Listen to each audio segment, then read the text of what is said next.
तो राम राम भक्तों।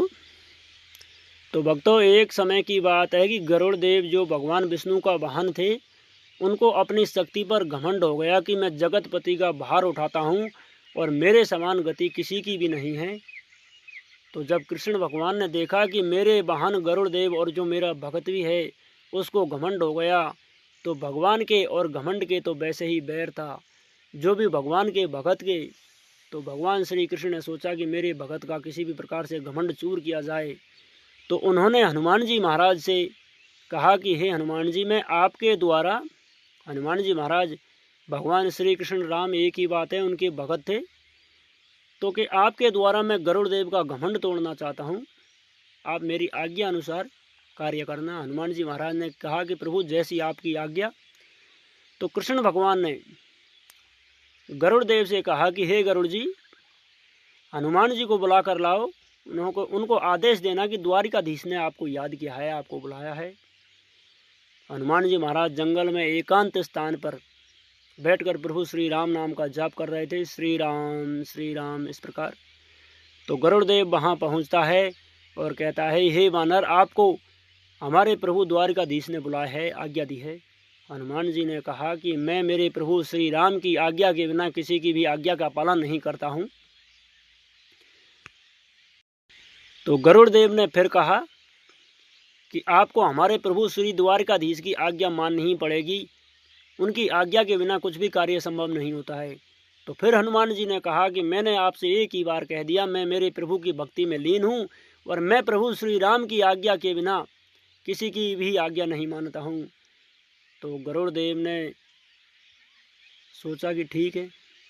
तो गरुड़ देव अपनी शक्ति का प्रयास करने लग गए, लेकिन हनुमान जी महाराज तो अटल थे अपनी भक्ति पर।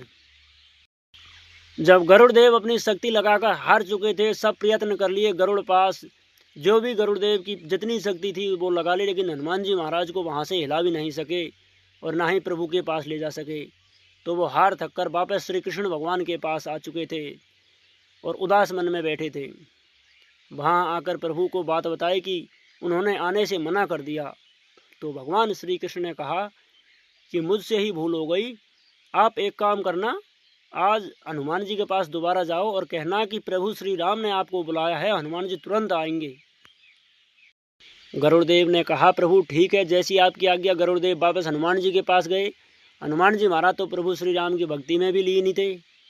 तो जैसे ही गरुड़ देव ने कहा कि हे हनुमान जी, आपको प्रभु श्री राम ने याद किया है, आपको प्रभु श्री राम ने द्वारिका की ओर बुलाया है, हनुमान जी महाराज तुरंत खड़े हो गए कि मेरे प्रभु ने मुझे याद किया है कि ठीक है, तुम चलो, मैं आता हूँ।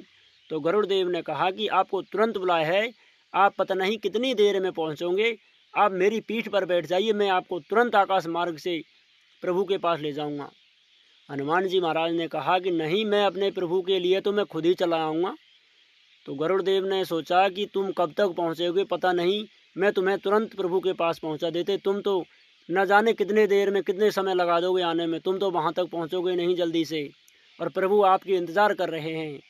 हनुमान जी ने कहा कि नहीं, तुम चलिए, मैं आता हूँ। गरुड़ देव ने कहा ठीक है।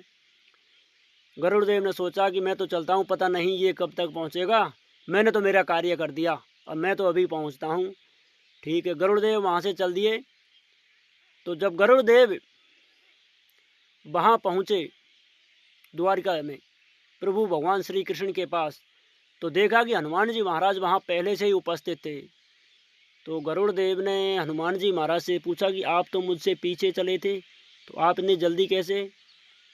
तब भगवान श्री कृष्ण ने कहा कि हे गरुड़ जी, ये हनुमान जी है और इनकी शक्ति के आगे तुम्हारी शक्ति कुछ भी नहीं है। ये चाहे तो तुम्हारे आने से पहले दोबारा वापस मेरे पास आकर दोबारा वहीं जो स्थान से ये आए हैं उसी स्थान पर जाकर वापस आ जाते। तो गरुड़ देव का अहंकार था, जो उसकी अभिमान था, उसको अपनी चालन शक्ति पर वो गरुड़ देव का घमंड चूर चूर हो गया और प्रभु से क्षमा याचना करने लगे कि हे प्रभु, मुझे अपनी शक्ति पर घमंड हो गया था, कृपया मुझे क्षमा करें। तो गरुड़ देव के क्षमा मांगने पर ही गरुड़ देव का अहंकार टूट गया था और वो हनुमान जी महाराज को भी प्रणाम करके वापस चला गया था। तो आपको कथा कैसी लगी भगवान श्री कृष्ण, गरुड़देव और हनुमान जी महाराज की? यदि आप हनुमान जी के भगत हो तो कमेंट में जय श्री राम लिखकर चैनल को सब्सक्राइब जरूर करना। जय श्री राम, जय बालाजी की।